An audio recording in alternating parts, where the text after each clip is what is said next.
wasallam wa ala alihi wa azwajihi wa dzurriyyatihi wa qarabatihi wa ali baiti wa ashabil kiram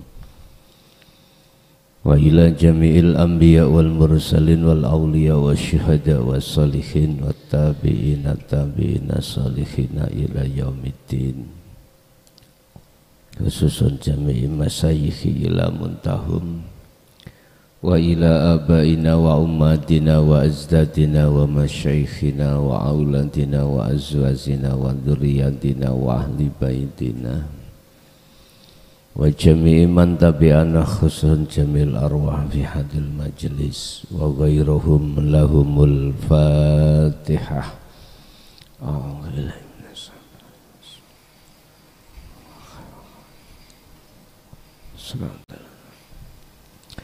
Bismillahirrahmanirrahim. Alhamdulillahi rabbil alamin wa bihi nasta'inu ala umuri dunya waddin. Asyhadu an la ilaha illallah wa asyhadu anna Muhammadan abduhu wa rasuluh. Allahumma salli wa sallim wa barik alaihi wa ala alihi wa ashabihi ajma'in, amma ba'd. Oleh karena hati manusia banyak yang menjadi budaknya hawa nafsu, menuruti keinginan dirinya sendiri atau menuruti keinginan basariyah dari manusia yang lain, maka hati seorang manusia itu akan terjerat di dalam kepentingan hawa nafsu, sehingga hatinya tidak akan pernah bisa untuk masuk dan bertemu terhadap Allah di segala hal aspek apapun. Maka Allah menurunkan satu pertolongan terhadap diri manusia. Ketika saat manusia itu hatinya menjadi budaknya hawa nafsu, maka segala hal apapun yang dia lakukan mesti itu ada kepentingan nafsu, baik nafsu dirinya datangnya dari dirinya maupun dari orang lain. Dengan begitu dia tidak akan pernah bisa bertemu terhadap Allah yang ada pada dirinya, dan tidak akan bisa bertemu terhadap Allah yang ada pada diri makhluk yang lain. Oleh sebab itu Allah menurunkan satu wahyunya, menurunkan satu pertolongannya untuk manusia tersebut, dan di situ terpecahlah ketika saat wahyu ikut diturunkan, terpecahlah manusia itu menjadi dua golongan. Yang golongan ini sangat jelas antara satu dengan yang lain, tidak bisa dicampur. Berkenaan dengan itu, maka pada malam hari ini kita akan membahas tentang dua golongan yang tidak bisa bercampur. Golongan apakah itu? Monggo kita lihat di dalam surat Al-An'am ayat 48 dan 49. Wa manursilu lan ora tau ngutus sapa ingsun Allah, dan kami tidak pernah mengutus al-mursalina ing piro-piro utusan. Kami tidak pernah mengutus terhadap beberapa utusan, illa kecuali mubasyirina wa mundzirina, kecuali Rasul itu hanya membawa kabar baik. Apa kabar baik itu? Kabar tentang masalah bagaimana caranya ruhaniyahmu itu bisa terbebaskan dari kepentingan hawa nafsu. Kabar di mana ruhaniyahmu itu akan dibebaskan Allah dari perbudakan hawa nafsu. Mubasyirina niku maksudnya di situ. Kabar baik maksudnya adalah Anda umat manusia akan dibebaskan Allah dari perbudakan hawa nafsu. Rupani mubasyirina adalah dinul haq, ay dinut tauhid, yaitu agama yang mendidik terhadap hatimu untuk mengesahkan pada Tuhanmu. Sehingga setiap bulan Ramadan, mengapa di situ kok kita turun ke bawah lagi membahas tentang dasar-dasar tauhid.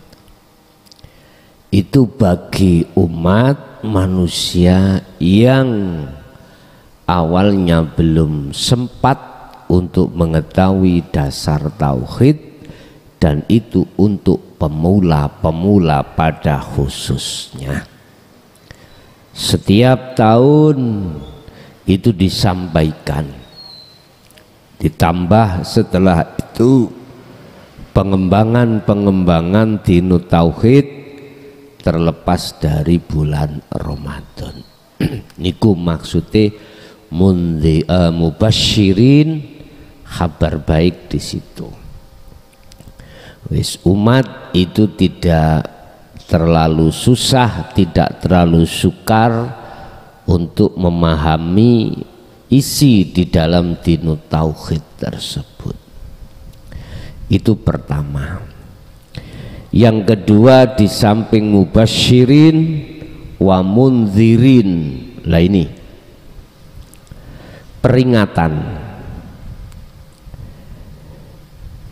Munculnya mundzirin, peringatan itu sebab umat ini sudah dinasehati berulang-ulang kali, masih tetap aja mendustakan terhadap Allah, masih saja tidak mau memperhatikan, masih saja dia itu mengikuti apa kepentingan dalam nafsunya, baik keakuan dirinya sebagai makhluk atau di luar dirinya sebagai makhluk. Akhirnya imannya itu jatuh di dalam beriman pada makhluk dalam segi aspek apapun. Ini jadinya seperti ini.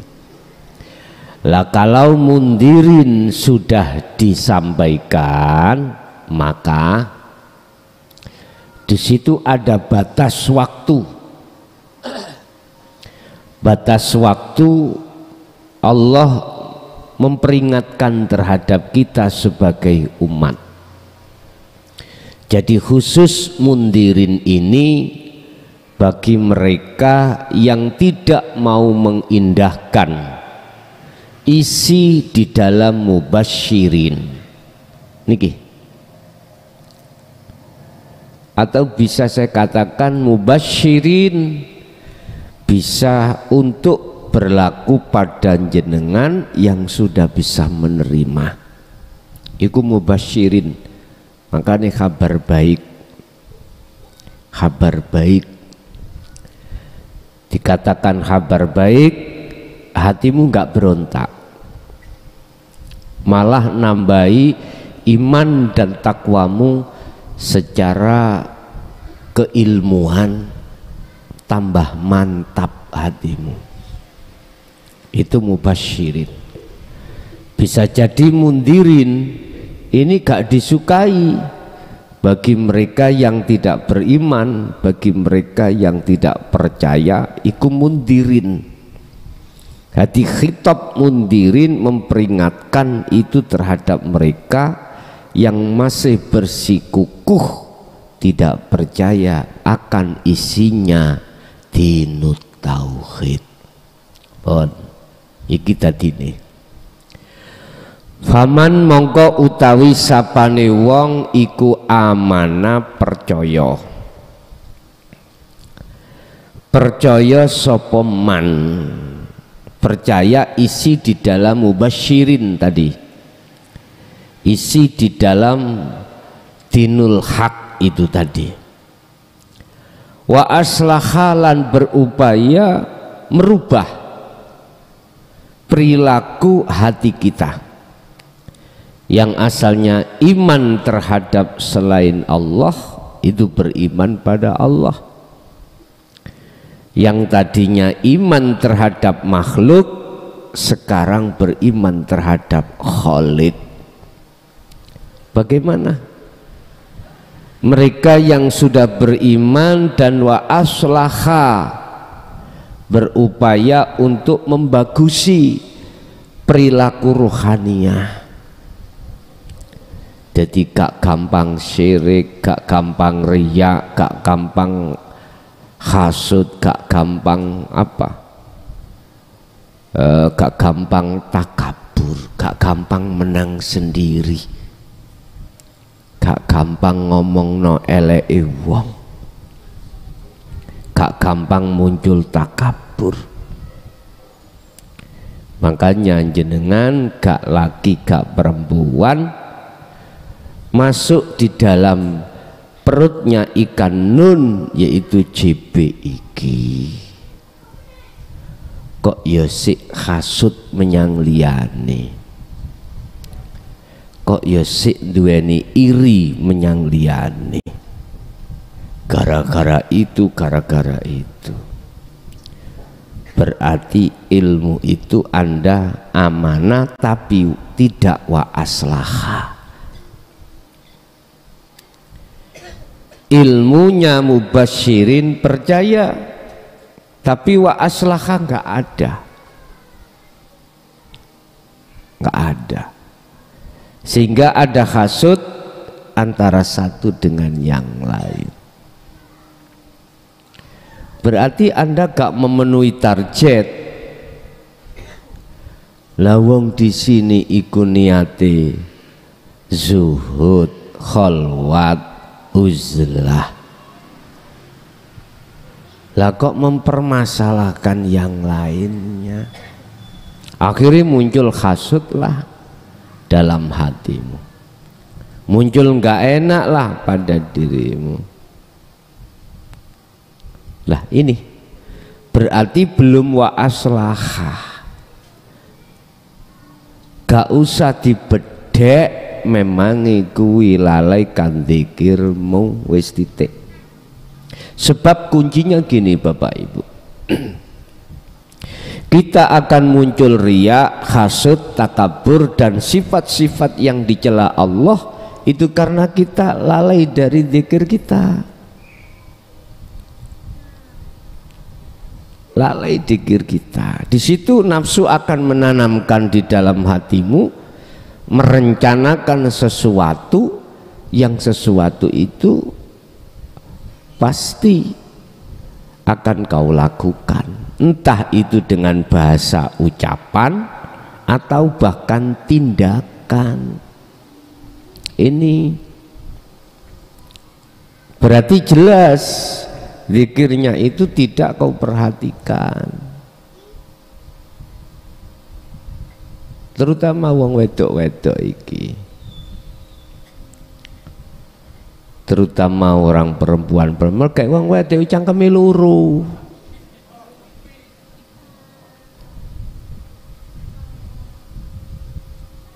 Ngerti nggih? Wis sing wis ya wis ditata maneh. Ditata maneh hatine. Wis.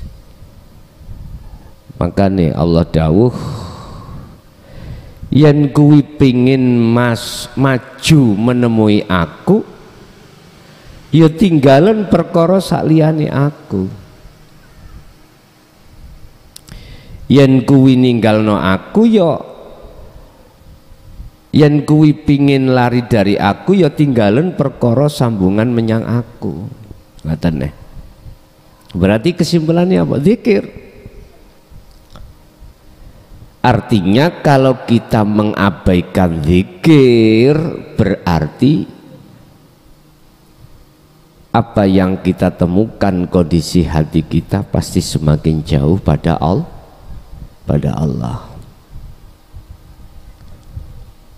Sehingga disitulah kalau kita jauh dari Allah berarti dekat terhadap nafsu dalam diri kita.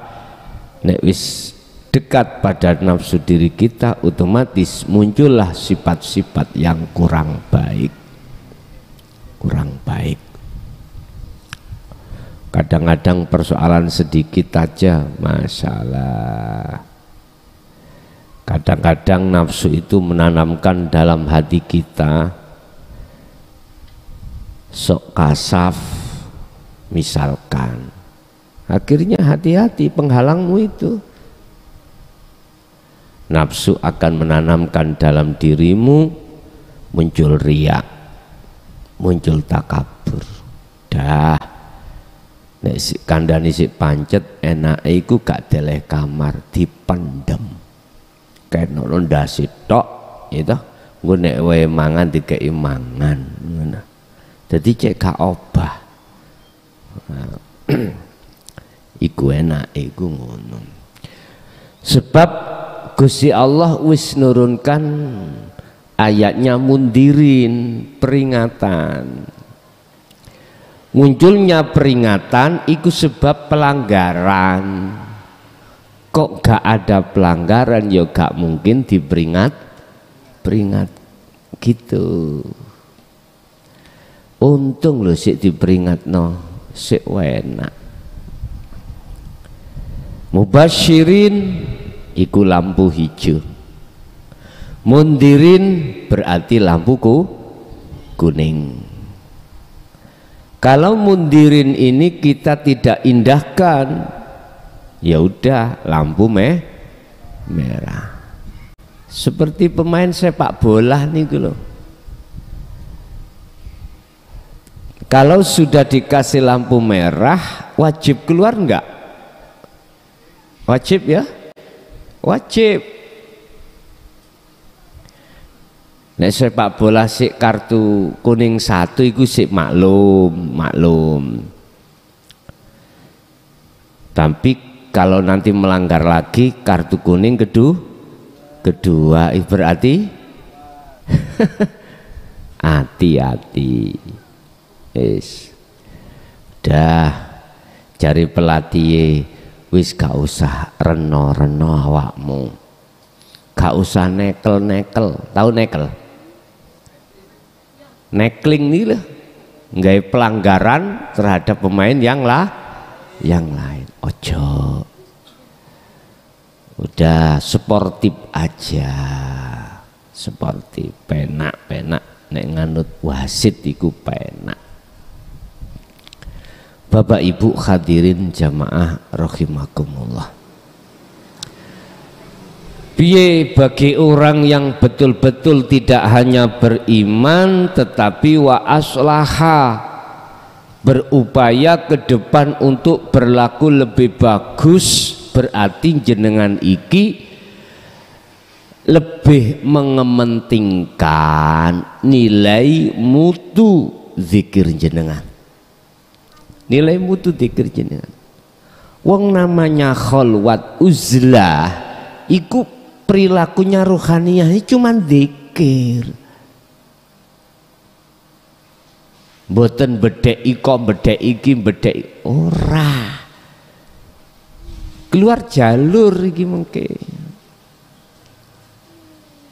Ora hasud kono hasud kene, ora riak kono riak kene, iku berarti kita keluar jalur sudah.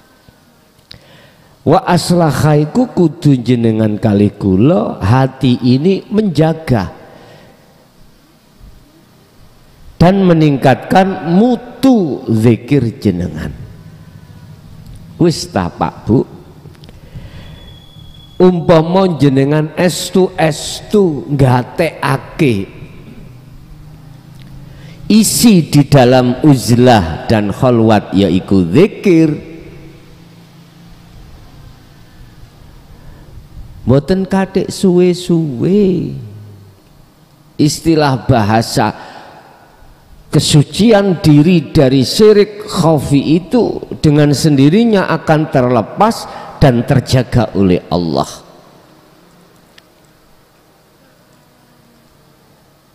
Oke lah kalau kita bicara biqadril imkan, biar enggak berat, jenengan lampai zikir sak mampu panjenengan.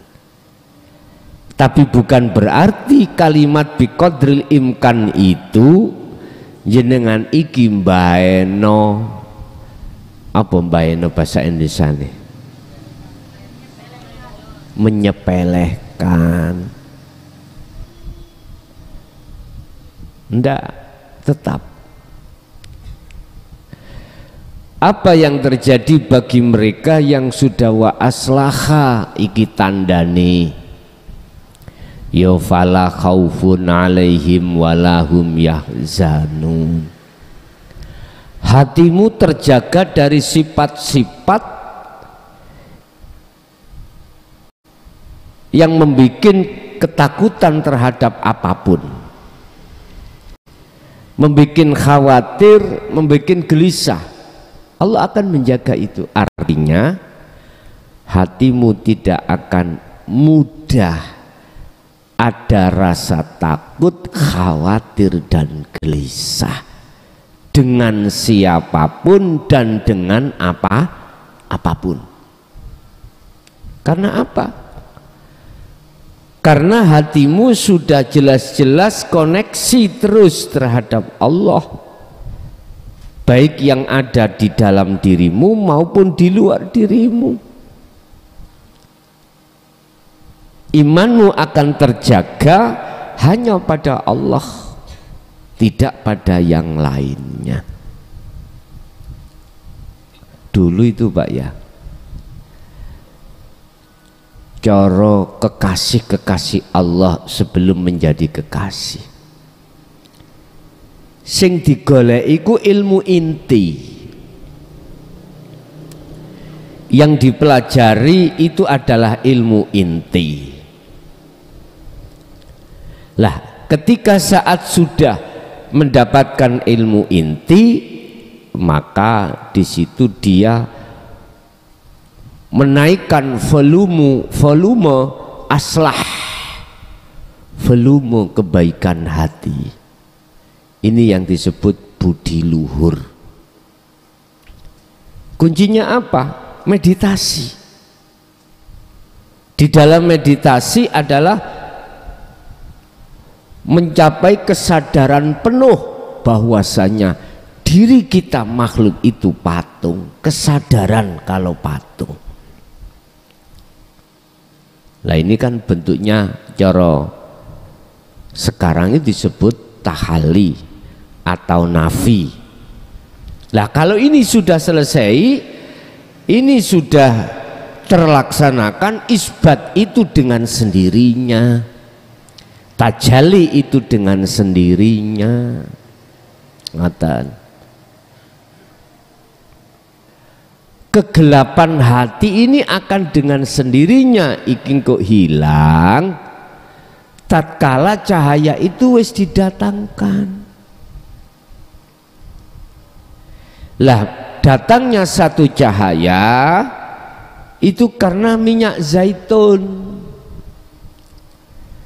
Cara listrik gunu penggerak.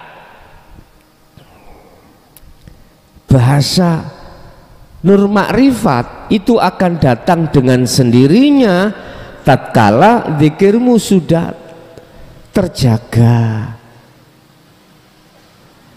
Kalau zikirmu itu sudah terjaga, maka otomatis walaupun Anda enggak minta nur makrifat dalam hatimu, dengan sendirinya itu datang. Kalau itu datang, maka dengan secara otomatis perkara yang menggelapkan hatimu akan sirna. Otomatis iki sistemnya. Apa kuncinya ilmu dulu itu? Zikir. Nanti kalau sudah zikir itu terjaga, otomatis ilmu-ilmu apapun rahasia tentang rahasianya Allah, sir-sir itu yang tidak pernah kau pelajari, nanti Anda akan paham walaupun nggak pernah diajarkan. Dengan sendirinya dibuka, Allah memfutuh hatimu terkait ilmu-ilmu yang khusus berkenaan dengan tauhid. Paham dulu, sehingga mengapa dulu itu kok yo orang-orang kejawen ora patek nglakoni syariate wong Islam di situ. Di situ kebanyakan dulu ilmu sejati. Mengapa dulu itu ilmu sejati itu cara syariati Islam itu ora digawe? Karena langsung ketika masuk di situ inti yang dikasihkan oleh Romo.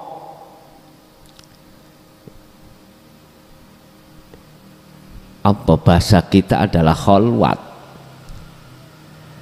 bahasa mereka adalah meditasi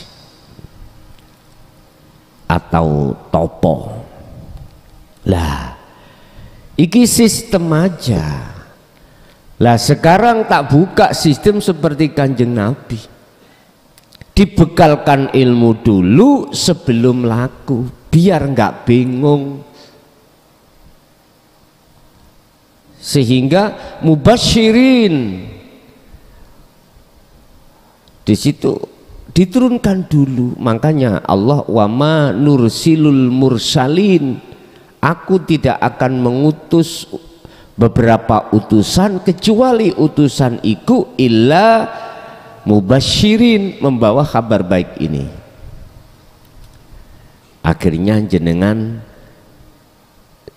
menerima tentang dasar tauhid, bagaimana cara untuk mengesahkan Allah. Dah. Tapi ya butuh waktu memang. Tapi justru nanti ketika jenengan wa aslaha melakukan kholwat uzlah gak bingung, karena tahu sistemnya, ilmunya. Inilah sistem wasilun itu seperti itu, step by step, ilmu, amal, istiqomah. Ini sehingga mengapa isi materi saya dimanapun, di wilayah manapun itu bisa diterima, walaupun tidak sedikit yang menolak.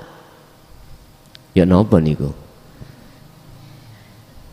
Bisa diterima tapi walaupun tidak sedikit yang menolak. Lah padha ae Gus ya.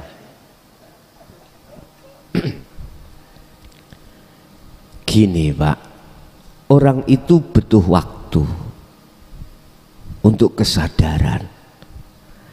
Gak langsung dia itu seketika itu, ketika mubasyirin disampaikan itu bisa terima. Butuh waktu. Butuh waktu untuk sadar. Dan saya tunggu itu. Apakah 1 bulan, 1 tahun, 1 umur, tetap tak tunggu. Aku enggak langsung menyimpulkan Anda salah, enggak. Karena proses si A dengan si B itu enggak sama. Si A bisa menerima dalam jangka waktu cepat, katakanlah 1 bulan, si B 1 tahun. Apa penyebab perbedaan ini? Hanya satu, terlalu tebal hijabnya. Yang si B hijabnya terlalu tebal, si A nggak begitu tebal. Otomatis lebih cepat yang menerima hatinya tentang dinut tauhid si A. Lah biasa nih Pak, biasa nih sing gak patek tebal iku menengah ke bawah, sugih yo gak sugih, melarat yo gak melarat. Iki wong nanggung iki. Ngeten. Bahkan mereka-mereka yang banyak masalah awalnya itu. Jadi dia seperti orang yang frustasi. Wis urip gur begini. Akhirnya ketemulah ajaran itu. Dia angen-angen. Alim yo gak alim, bodoh gak patek nemen. Beda Pak yang menengah ke atas, baik dari segi keilmuannya, baik dari segi kekayaannya, derajatnya di mata manusia, justru ini gandoli. Mula sangka kuwi, oleh karena itu menjelang Ramadan besok, barangkali di antara Anda yang belum pernah mengenal tentang dinul haq, terus Anda ini golongan masyarakat menengah ke atas, lempiten dhisik iku. Umpomo Anda itu alim, rumangsa alim sebab ilmu itu, lempiten dulu, lebokno koper. Yang Anda itu punya pengaruh sebab kekayaan, lempitan dulu, masukkan lemari. Yang Anda punya derajat, pangkat, lempitan dulu, masukkan peti. Kalau tidak, tak jamin gak bisa menerima dengan apa yang kusampaikan nanti. Laksana Pak Bu, iki ana tanduran, tukul sik kait ngene iki tak jabut ya gampang. Lagi tukul tak jabut, mudah. Daripada aku jabut lho, wit-wit sing oyote wis nemen gecokane nanggone lemah iku piye. Wit-wit atau pohon-pohon yang sudah menancap puluhan tahun, jebolen sampai ngedeno ya apa ya gak iso kuat men. Kecuali dijugukno alat jenenge bulldozer. Ya, bego. Bapak Ibu hadirin jamaah rahimakumullah. Inilah golongan pertama, dikatakan la khaufun alaihim walahum yahzanun, tidak mudah ada dalam hati rasa takut, gelisah, khawatir dengan apapun jikalau dia wa aslaha, tidak hanya beriman tentang isi mubasyirin, tapi dia wa aslaha. Bentuk wa aslaha bagusi hati adalah kuncinya ada di zikir. Apapun aktivitasmu, apapun aktivitas yang terjadi pada dirimu, silakan, tapi tetap faqadistamsaka bil urwatil wuthqa, pegang kunci ilmu tadi, yaitu zikir. Dengan wa aslaha di situ, maka la khaufun fala khaufun alaihim walahum yahzanun. Itu golongan pertama. Golongan kedua yang dimundirin oleh Allah, tapi masih tetap aja dia itu tidak mau memperhatikan apa yang dibawa dan disampaikan oleh Rasul. Walladzina kadzabu, lan utawi wong akeh kadzabu kang nolak sapa alladzina bi ayatina, kelawan piro-piro ayatku, kata Allah. Dan orang-orang yang mendustakan dengan ayat-ayatku yang disampaikan oleh para utusanku, iku yamassuhum, bakal ngenani, ngenei apa? Ngenei, mengenai hum ing mereka opo al adzabu, siksane Allah, fit dunya, baik ning dunya, wa fil akhirah, atau ing dalam akhirat. La ngunu mau bimakanu yafsukun, dikarenakan sebab adanya mereka itu fasik terhadap ayat-ayatku. Ngeten Pak maksudnya. Adapun mereka yang menolak atau mengingkari adanya ayat-ayat yang bersifatkan dinut tauhid, mendidik terhadap hati atau ruhaniyah terhadap Allah supaya terlepas ruhaniyah kita dari kepentingan nafsu dalam diri kita masing-masing, maka di situ ning dunya wis bentuk azabe Allah teka. Ning dunya apa itu? Kembali kepada ayat 48 tadi,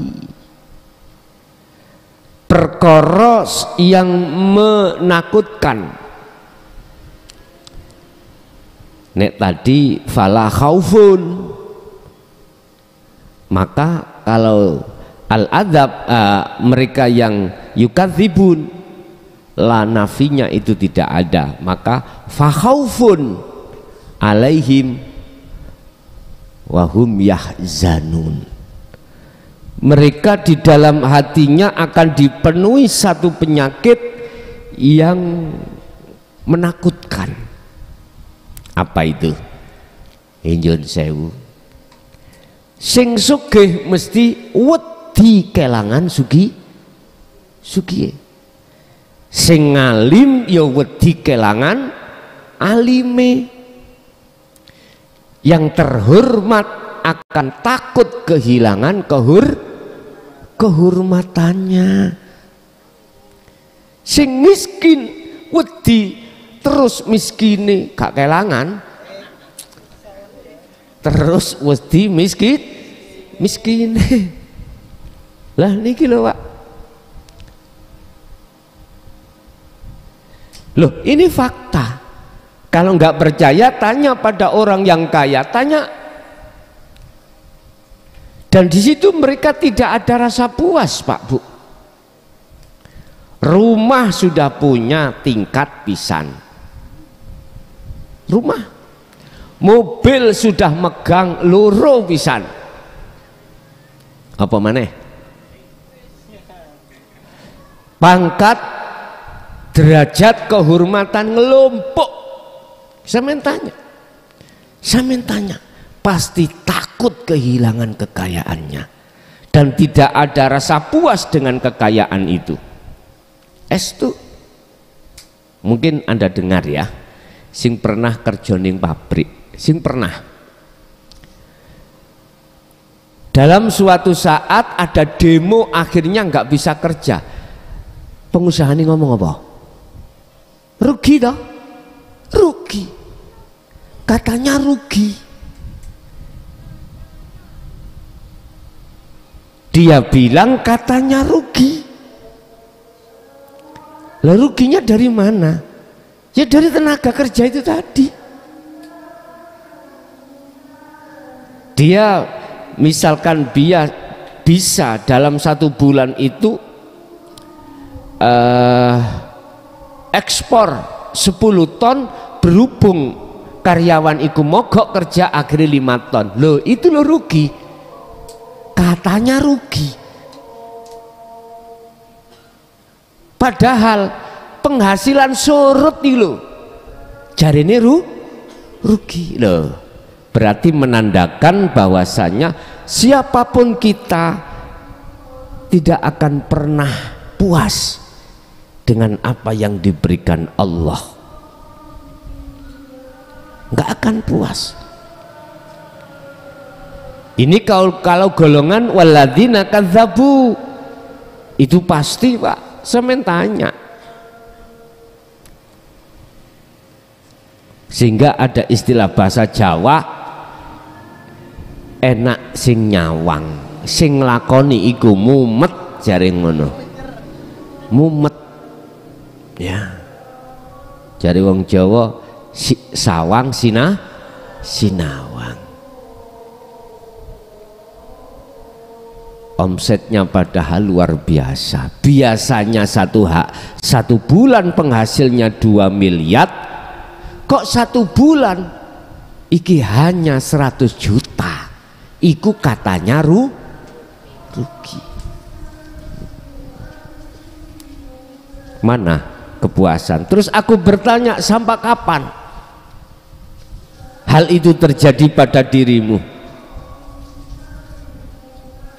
Yang kedua, apakah itu semuanya akan kau tinggal atau kau bawa?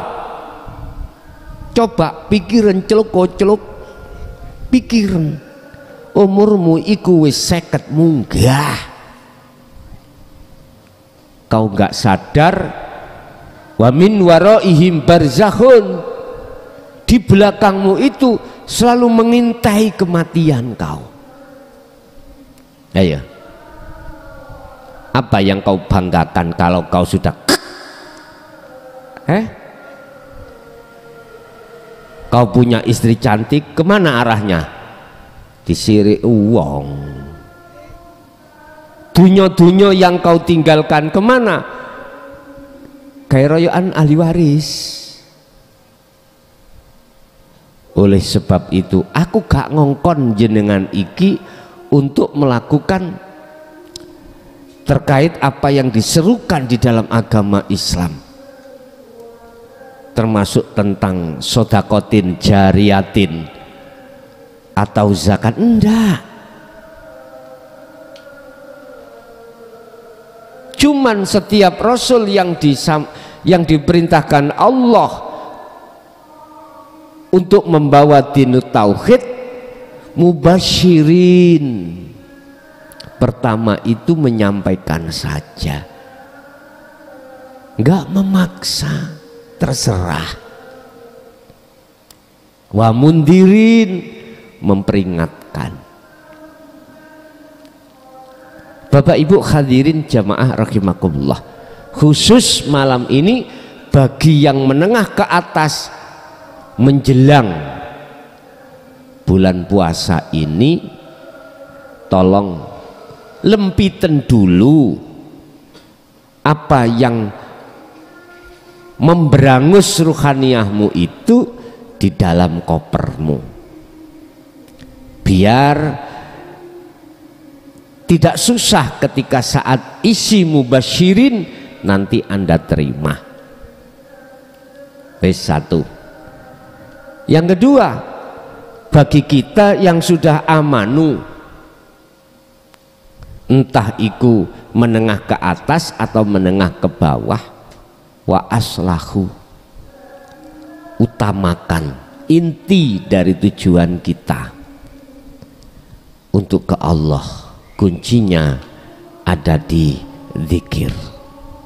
Jaga apapun kerepotan jasmaniyahmu, udah bersandarlah kau hanya pada Allah untuk melaksanakan zikir tersebut, biar mudah hatimu ketika saat jasadmu itu repot urusan-urusan makhluk, hatimu biar mudah koneksi terhadap Allah.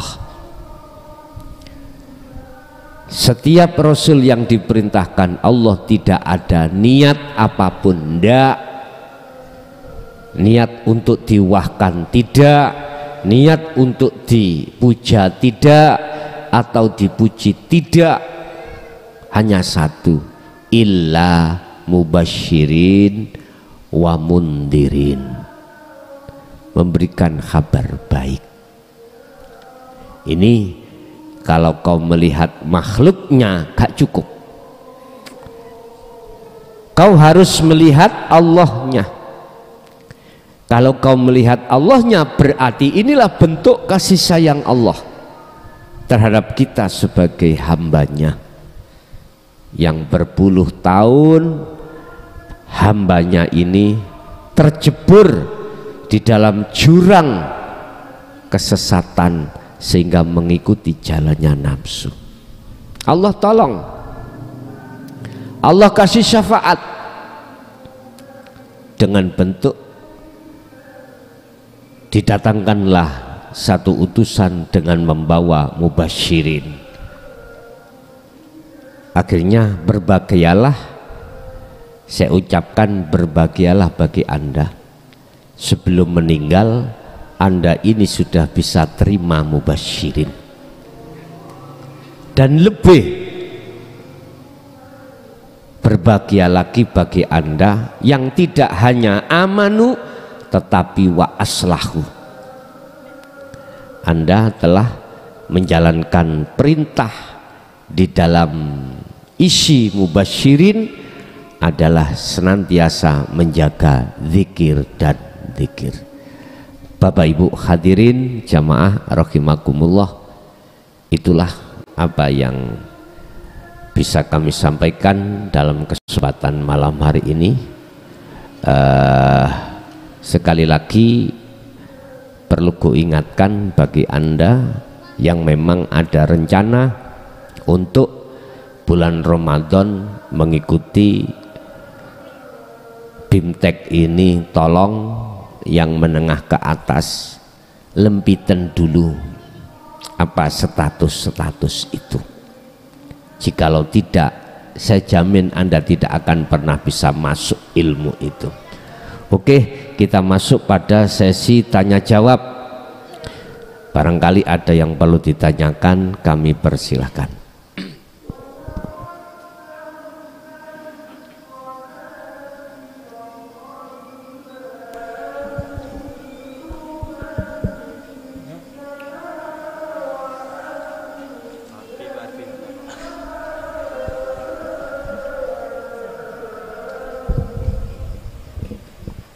Assalamualaikum warahmatullahi wabarakatuh.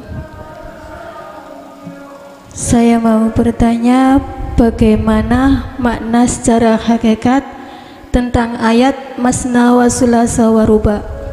Sampun ngoten mawon. Assalamualaikum warahmatullahi wabarakatuh. Waalaikumsalam warahmatullahi wabarakatuh. Fankihu ma tobalakum minan nisa masna wa thulatha wa ruba.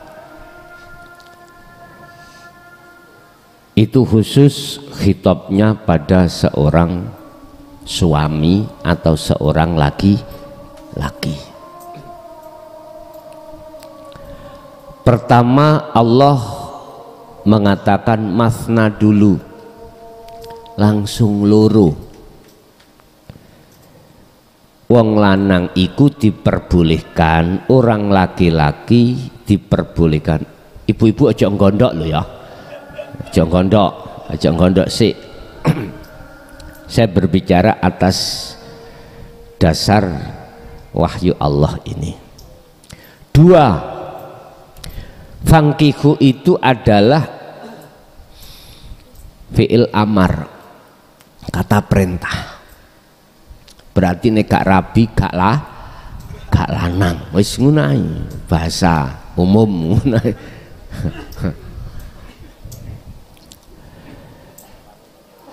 Nikahlah kau hei seorang laki-laki pada seorang perempuan yang kau sukai. Yang kau sukai itu Allah kasih langsung dua, masna. Tidak cukup dua, wasulatha, tiga. Gak cukup tiga, waruba, empat. Tapi jangan kau berhenti di situ ayatnya, ada terusnya. Fa in khiftum alla ta'dilu fawahidah. Fa in khiftum alla ta'dil, jikalau kau tidak bisa adil, ya situ aja cukup. Artinya apa Pak? Nyun sewu. Ini kalau kita tarik dari dinu tauhid iku ngene Pak. Gandeng dengan satu ayat, wa zuyyina linnasi hubbus syahawah. Itu salah satu kesenangan yang bersifatkan syahwat, kesenangan hawa nafsu, khusus yang berkenaan dengan syahwat apa nafsu, syahwatul farji.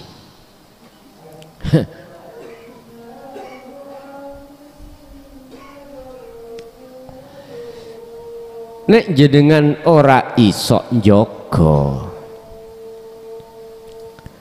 terkait syahwat iki di mata Allah, nek jenengan rabi sampak loro telu papat podo karo bunuh diri. Ini hubunganmu langsung pada Allah, gak hubungan terhadap manusia. Walaupun secara syar'i kau bisa adil, tapi mungguh Gusti Allah gak bisa, berarti Anda ini sama halnya bunuh diri. Padahal secara syar'i adil. Kita bicara adil itu bagaimana toh Pak? Ya tergantung persepsi sampean, mandang dari sisi mana. Ada yang berpandangan adil itu gini, bojone papat kabeh digaekno omah podo. Misalnya ngadep ngalor kabeh, isinya juga sama. Jenenge pengusaha Pak, sak ngore pabrik sapa? Mbuh gak eruh. Umpama pabrik jenengan, sik paribasan umpama kok. Sampean mampu membikinkan rumah, mampu. Isi di dalam dapur, perabotan rumah tangga semua sama. Ada yang mengatakan adil itu gitu, tapi anaknya nggak sama. Setiap bulan blonjone bojo papat iku 100 jutaan. Lho saking sugih. pabrik sak ngore, pabrik sampeyan. Gak kerasa, Pak. Papat berarti petang atus. Tapi anaknya gak sama.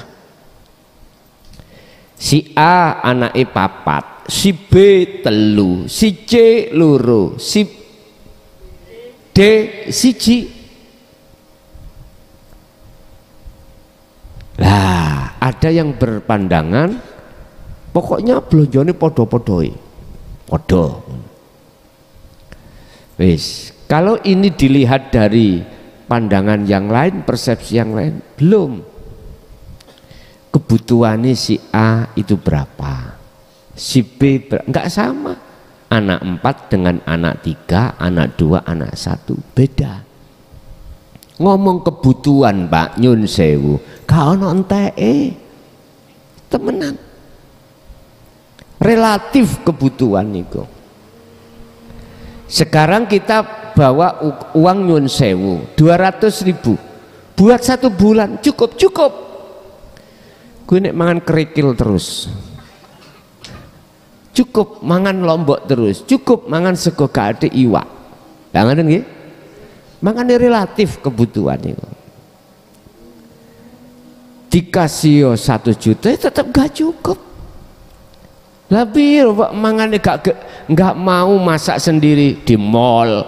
Wah, waduh. Bajunya ini loh, gak gelem sing perko gak gelem. Empere toko gak gelem. Tukune ning mall sing bandrole iku ratusan ribu. Ya remek wong lanang nek ngene sisi-suwe. Lah, kita ngomong adil secara syar'i nggak bisa, Pak. Sebab mohon maaf, sekali lagi saya mohon maaf, berbagai asumsi pendapat-pendapat yang lain belum tentu di antara 4 itu atine iku mang gak menyimpan rasa iri. Lah, Anda untuk bisa berbuat adil dengan baik, dengan sesuai apa yang dikatakan fa in khiftum alla ta'dil fawahidah, sampai lebokno ning segara celupno kabeh. Engko nek wis tenggelam ning segara mati kabeh iku adil. Gak ono sing protes, gak ono sing minta ini minta itu. Masalahnya sudah tenggelam di dalam Bahrut Tauhid. Paham maksud kula? Mboten digonangane segara kenjeran terus dicangklung mboten. Didiklah istri-istrimu itu semuanya dengan tauhid. Mubasyirin. Terus dia tidak hanya amanu, dia harus wa aslahu. Harus mengamalkan. Nek enggak, ya tarin, wa mundirin, kedua sampean kasihkan. Nek kui gak gelem, nek kamu tidak mau amanu wa aslahu wa aslaha, ya mohon maaf, wong wedok gak situ. Ngono lho, wong lanang sing tegas, ngelelet koyo cacing. Disentak ngono brengose sing mau njelaprang langsung pepleh. Ginyun sewu. Nggak bisa, Pak, kita itu bicara adil secara syar'i, nggak bisa.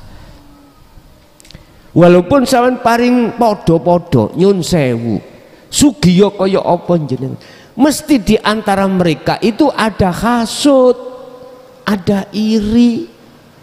Sehingga jangan heran banyak kasus kejadian pembunuhan dikarenakan yaitu ada hasud atau iri.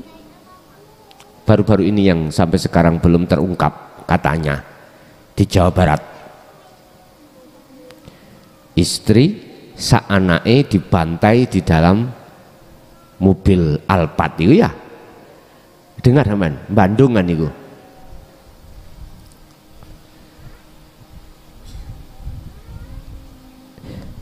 Bagaimana Rasulullah? Bagaimana Rasulullah cara memberikan teladan? Laqad kana lakum fi Rasulillahi uswatun hasanah. Uswatun hasanah itu berarti hal-hal yang menyangkut masalah keruhaniah. Bener memang kais contoh tapi keruhaniah. Wis siapapun lah Pak, diri kita, wanita apapun, corono toko sugih, corono toko ayune, nek atine iki Pak Bu, nyun sewu, wis tenggelam di dalam bahru tauhid wa aslaha, dan dia berzikir, nyun sewu, yang namanya hasud itu nggak ada dalam hati. Iri, riya, takabur apalagi nggak ada, karena dia hatinya sibuk hanya berzikir. Sekarang gini aja, jikalau itu sudah sampai didik mubasyirin, terus terakhir terus tetap aja tidak mau, mundirin tetap nggak mau. Apa bingung-bingung sampai susah-susah, wong wedok gak siji. Nyun sewu, kula mboten ngepeh nih, tetapi inilah cara mendidik kita. Siapapun hati kita manakala sudah wa aslaha, wis yang namanya iri iku gak ono, walaupun bojo sampean gak duwe status ya, mangan opo anani, tapi nek kabeh nyemplung segara matek kabeh ya gak iso protes wong barang matek.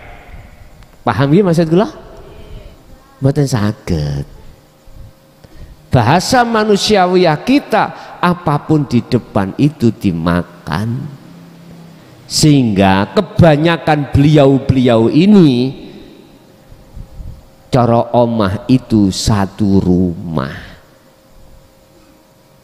mboten dikaekno omah dewi-dewi, enggak, dalam satu rumah.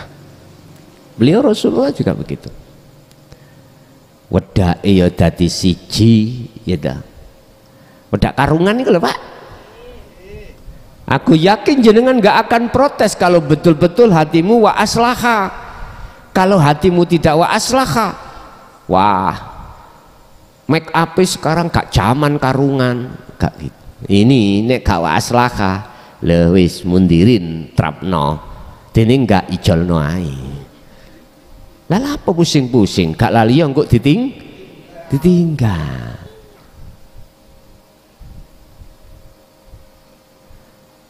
Fa in khiftum alla ta'dil, jikalau kau tidak bisa berbuat adil ya fawahidah, siji ae.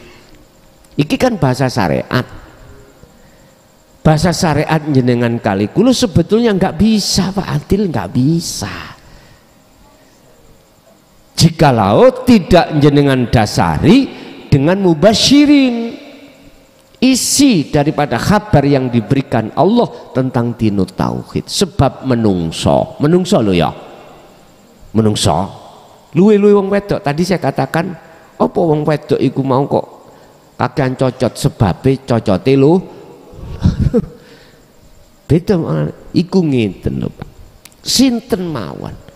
Di dalam hukum syariat fikih, mengapa emas perak itu kok halal buat seorang perempuan tapi haram buat seorang laki, bila mana tidak ada alasan secara syar'i dibenarkan. Itu karena wong wedok iku mencerminkan syahwat Pak. Makanya ning Quran di situ setelah wazuyyina linnas hubbus syahawah minar rijal nggak ada ayatnya, mesti minan nih nisa. Sampai suarane wong wedok iku lho dadi syahwat. Sampeyan tuh mana wong wedok adzan diperbolehkan? Nggak ada. Adzan di masjid ini kok wong lanang, nek kan wong lanang kok arek cilik, wong wedok gak diperbolehkan.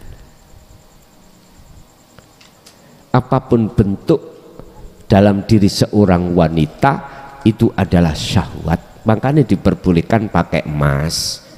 Ya bojo sampean sing durung ngono emas ya pakai no emas, ngoten lho. Ga iso tuku emas ya umplung ngono Pak, wis ngono wae. Dicat kuning Pak. Terus cek ketok gaya titik ngono. Ngoten lho. Wis. Itu memang sebagai ujian bagi kita sebagai seorang suami.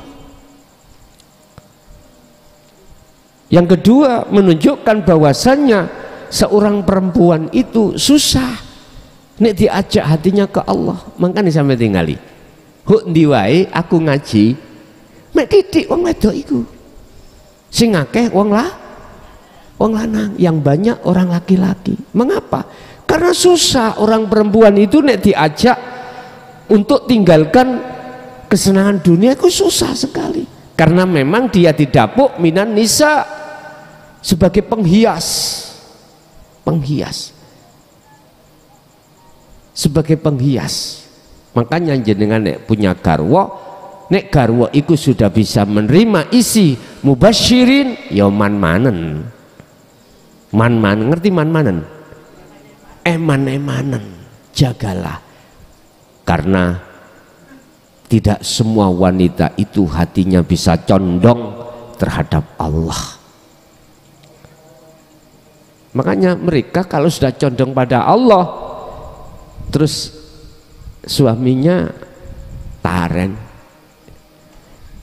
Mi ada wanita yang suka aku gimana? Oh monggo, ngoten suami istri sampean kok nek wis condong nanti, mboten napa-napa, kenalkan terhadapku, ngoten biasa.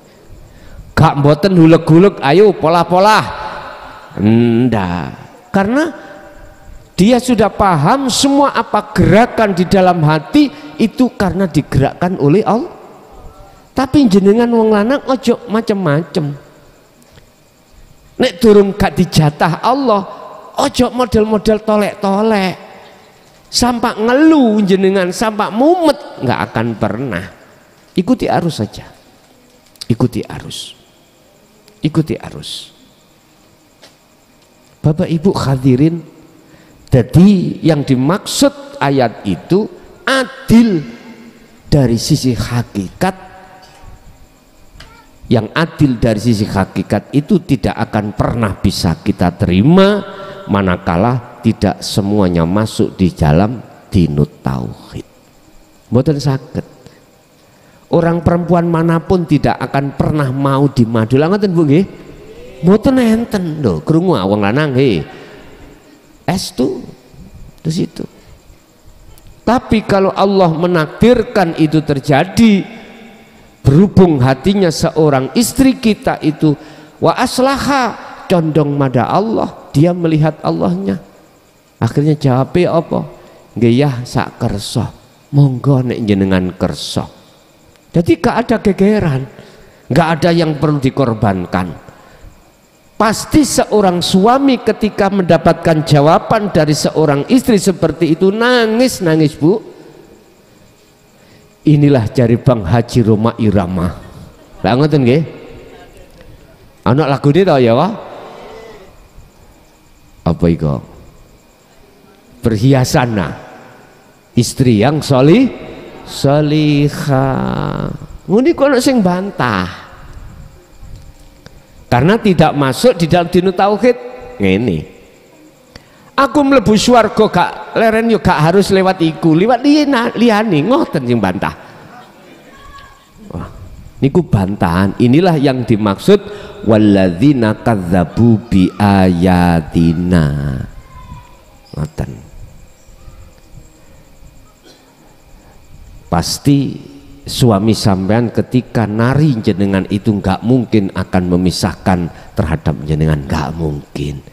Apalagi sudah punya anak, nggak mungkin Pak Bu, nggak mungkin. Pasti justru tambah sayang pada jenengan. Fakta yang terjadi di lapangan sebaliknya.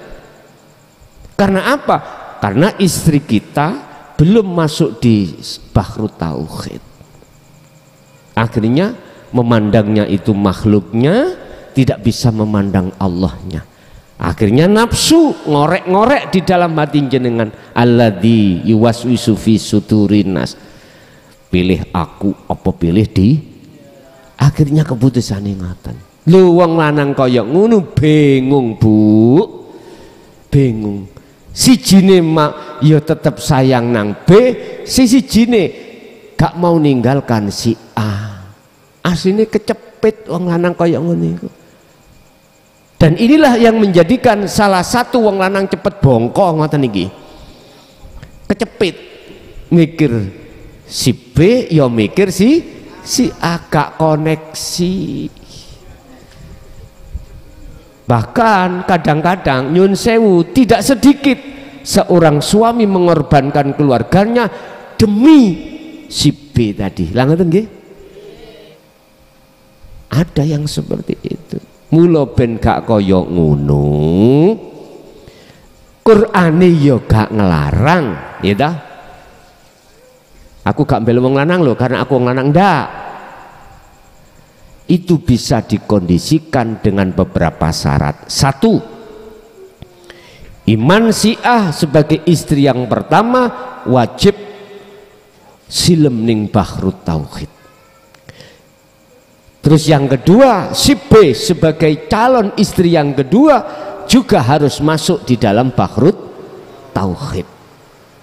Kalau tidak, nggak sinkron ini nanti. Tari aja kepada si B.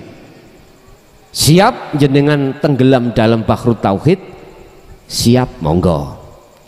Sekarang gini Pak, aku ngomong wong lanang, aku gak ngomong wong wedok. Apa manfaatnya bojo sampean ayu lencir tapi hati tidak beriman pada Allah yang sebenarnya? Apa manfaatnya? Bikin kesro hatimu, temen bikin kesro. Toh itu nanti kau tinggal, kau mati dulu mesti disirik konco. Wis gak kadek gak tambah gelo hatimu ono kuburan lah ngoten ta. Lapo utamakanlah pada istrimu yang hatinya betul-betul hanya pada Allah. Kalau si B itu siap bahrut tauhid, maka si B pun akan membuka diri manakala ada wanita lain. Lah, buka terus tulaane. Sampak baginda Rasul sampak berapa? Ada yang mengatakan 4 lah gitu toh. Tapi jikalau kembali lagi ke syariat mesti muncul cemburu. Ojo kemalan ati kok seret ning syariat, atimu tetep ono akhirat. Silakan jasmanimu ono dunya, ning atimu cukup berdomisili di akhirat. Baru di situ akan terjadi dengan keadaan baik. Inilah maksud daripada ayat itu. Jujur masih kuwi dadi presiden. Nek kuwi, nek Anda itu hanya memegang sistem syariat saja, nggak bisa adil. Karena di antara beberapa istrimu pasti ada hasud. Ini sudah menjadi hukum. Manusia pada hakikatnya itu condong untuk mengikuti hawa nafsu. Sampai Nabi Yusuf sendiri mengatakan, wa ma ubarri'u nafsi inna nafsa la amaratum bisu. Aku iki tidak aman dengan nafsu. Nabi Yusuf.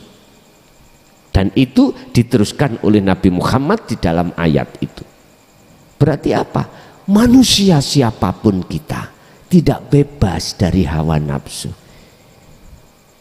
Illa ibadaka minhumul mukhlasin, kecuali hambamu ya Allah, kata nafsu yang tidak bisa kau gelincirkan. Siapa? Al-mukhlasin, mereka yang menjadi pilihan Allah. Siapa yang menjadi pilihan Allah? Mereka lah yang tidak hanya amanu tapi wa aslaha. Tidak hanya amanah tapi juga wa aslaha. Selalu hatinya tenggelam di dalam bahrut tauhid. Wis tapak siapapun panjenengan nyun sewu ojo nggawe molo wis ah. Tarin Aku khusus bicara pada laki-laki yang sudah masuk di dalam mubasyirin. Ono wong lanang mlebu, ono wong wedok mlebu, ngomong gelem awakmu silem segara tauhid. Nek gak gelem ayu kaya apa tolakan. Tolakan. Iki kok gawe molo nang awakmu. Wis sibukkan hatimu untuk berzikir pada Allah. Sesungguhnya mohon maaf kalau hati itu sudah condong pada Allah, gak kira Pak hati iku noleh ngalor noleh ngidul, tapi Gusti Allah tak uji awakmu, ditekakno lah doro merpati wak moro mencelok, tapi jenengan harus punya siasat. Tarin gelem jenengan iku mau silem nang Bahrut Tauhid. Nek gak mohon maaf daripada gawe molok. Wis ngoten mawon. Ibuke nomor loro ya omong aja selintutan. Ngomong ana ibu, Bu, ana wong sing seneng nang aku. Angsal apa mboten? Nek sampean nggawa hukum syariat siapapun enggak memperbolehkan. Siapapun nggak akan memperbolehkan, ngoten Bu nggih. Kan ndelok naker ibu iku bang imane ana endi.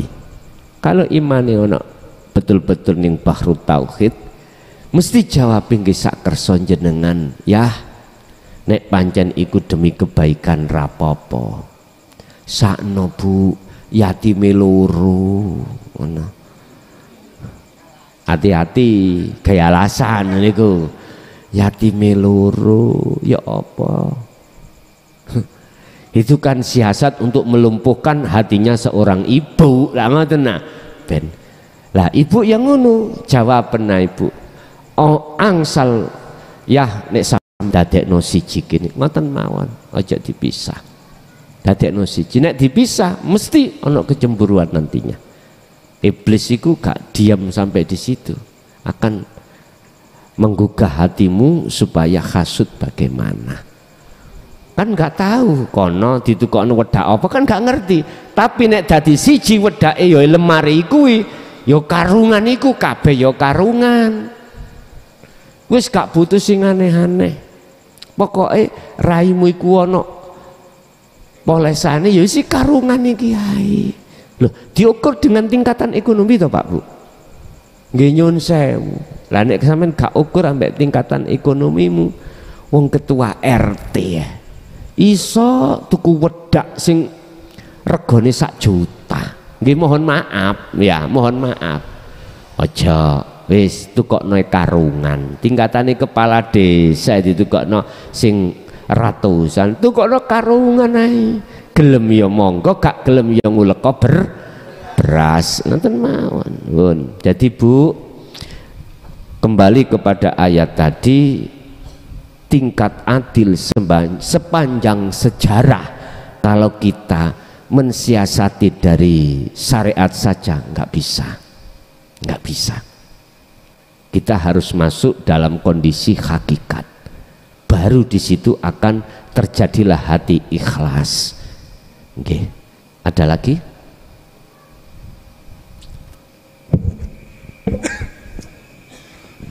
Assalamualaikum warahmatullahi wabarakatuh. Waalaikumsalam. Gus, mohon penjelasan tentang ayat laqad ja'akum rasulun min anfusikum azizun alaikum bil mu'minina raufur rahim. Nyuwun penafsiran terutama rasulun min anfusikum, rasul dari diri kalian. Nius, matur nuwun. Wassalamualaikum warahmatullahi wabarakatuh. Waalaikumsalam warahmatullahi wabarakatuh. Ayat itu ada substansi tentang sholawat. Kalau diteruskan,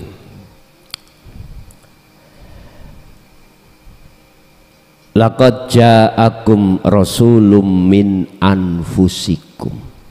Iki nek diteruskan sampai selesai itu substansinya ada di sholawat. Cuman kalau kita berhenti di wakaf situ, anfusikum, utusan itu dari golonganmu sendiri. Iku ngene. Kita umat manusia itu berbagai macam kelompok. Cara suku ngomong ada suku Jawa, suku Madura, suku Bugis, suku Dayak, suku apapun. Kalau kita bicara tentang negara, berarti ada negara, suku negara Indonesia, negara apa-apa. Sungguh laqad kana lakum, sungguh Allah itu akan mengutus utusan itu, lah utusan itu dari kaummu sendiri, golongan kaum. Ini secara umum. Berarti kalau kita bicara tentang dinu tauhid,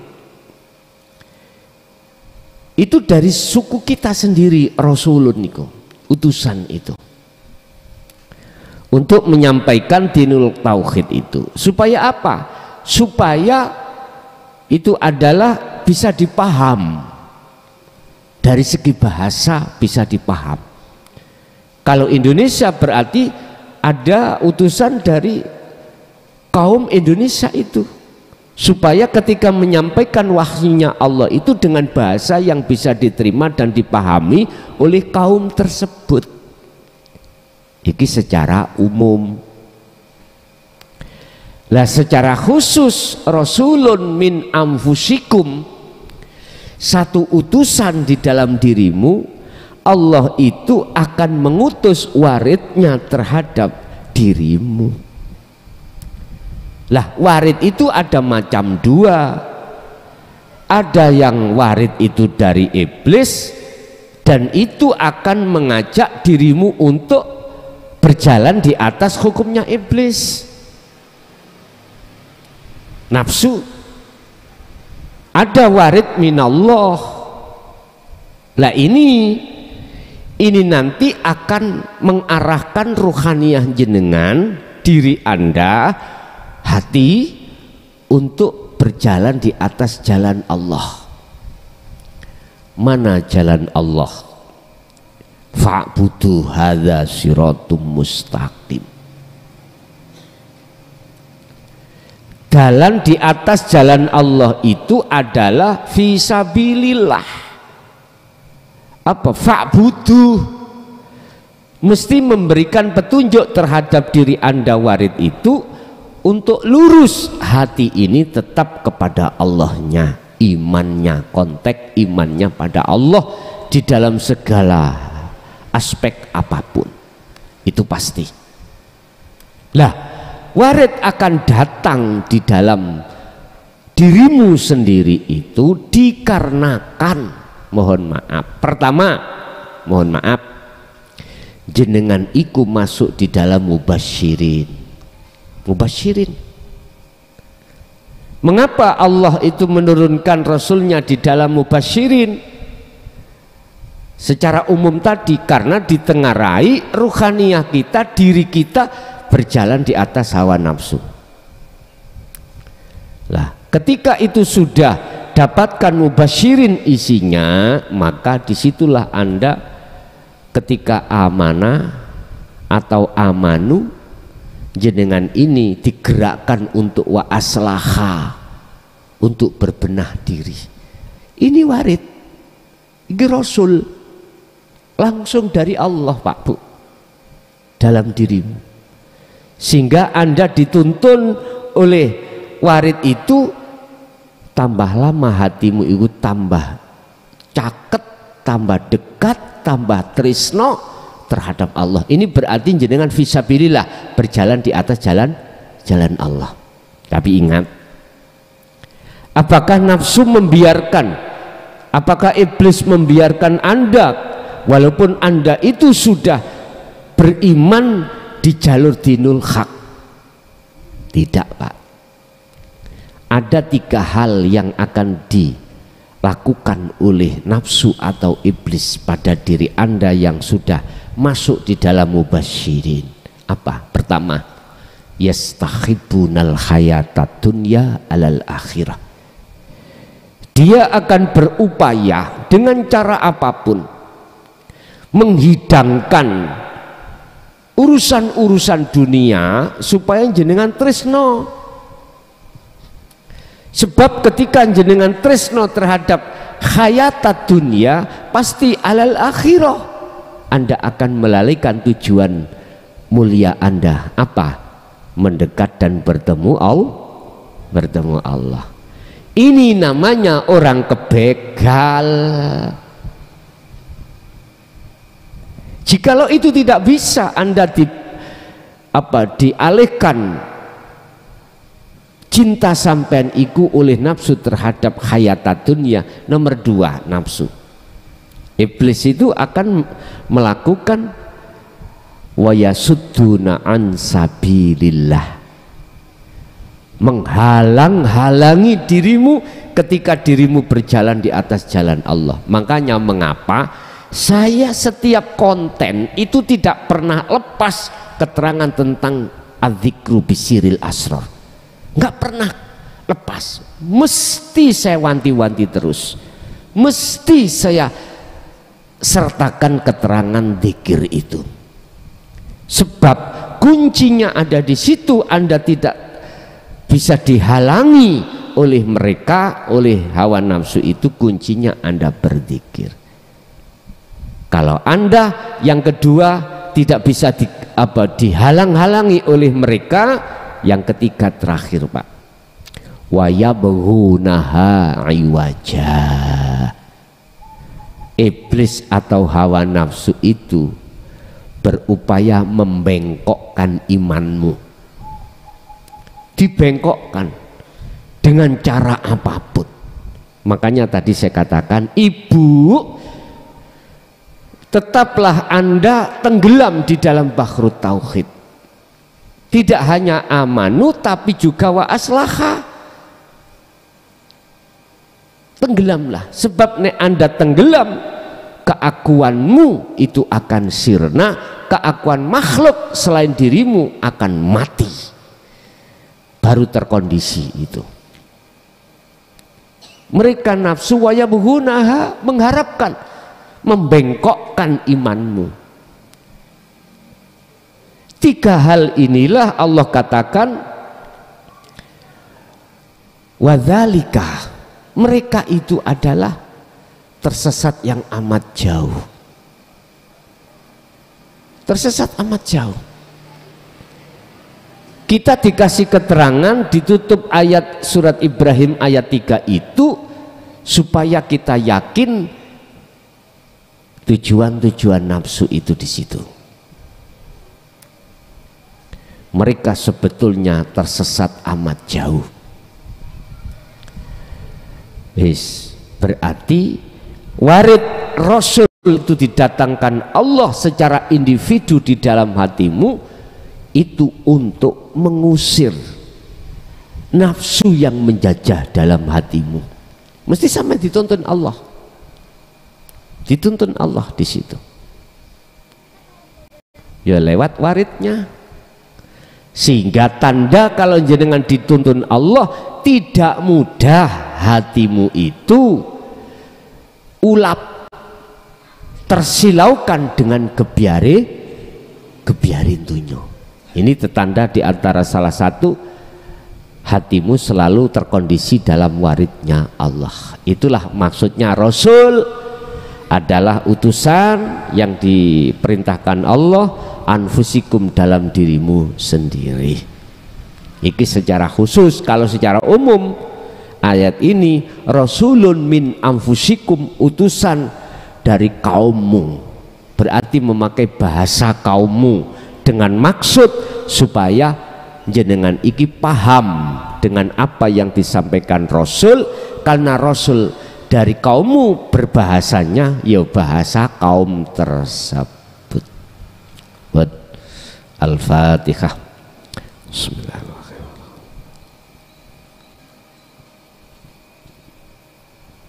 Akhirul kalam. Assalamualaikum warahmatullahi wabarakatuh.